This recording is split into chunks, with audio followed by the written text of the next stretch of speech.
জটেশ্বর বাজারে চাঞ্চল্য, দুই রঙের পাওয়ালা বিরল মুরগি দেখে হতবাক সবাই। ফালাকাটা ব্লকের জটেশ্বর বাজারে শনিবারের হাটে দেখা মিলল এক আশ্চর্য ও বিরল দৃশ্যে।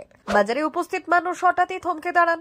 এক মুরগির খাঁচায় চোখ পড়তেই চমকে ওঠেন সকলে, কারণ সেই মুরগিটির একটি পা সাদা আর অন্যটি হলুদ। চেহারায় ও আকারে একেবারে স্বাভাবিক হলেও পায়ের এই অদ্ভুত রঙের বৈচিত্র্যই তাকে আলাদা করে তুলেছে অন্য সব মুরগির থেকে। মুহূর্তেই বাজারে ছড়িয়ে পড়ে খবর, আর ভিড় জমে সেই বিক্রেতার খাঁচার সামনে। কেউ ছবি তুলছেন, কেউ ভিডিও করছেন। এমন দৃশ্য সচরাচর দেখা যায় না। এলাকাবাসীদের দাবি, জীবনে কখনো এমন মুরগি তারা দেখেননি। জীবনে কোনোদিন এরকম দেখে নেই, একটা সাদা পা একটা হলুদ পা। দেখো, তোমরা কোনোদিন দেখছো নাকি বলো?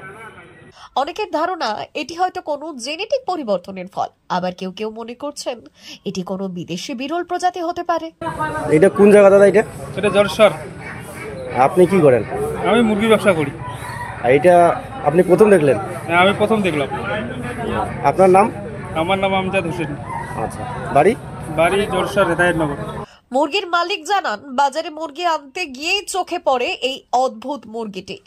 এত আলাদা দেখতে যে আমিও অবাক হয়েছিলাম, ভাবিনি একে দেখতে ভিড় হবে। এখন জটেশ্বর বাজারের হাট জুড়ে একটাই আলোচনা, দুই রঙের পাওয়ালা সেই অদ্ভুত মুরগি।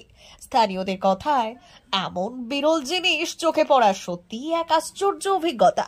ব্যুরো রিপোর্ট, ভুবন গ্রাম সংবাদ।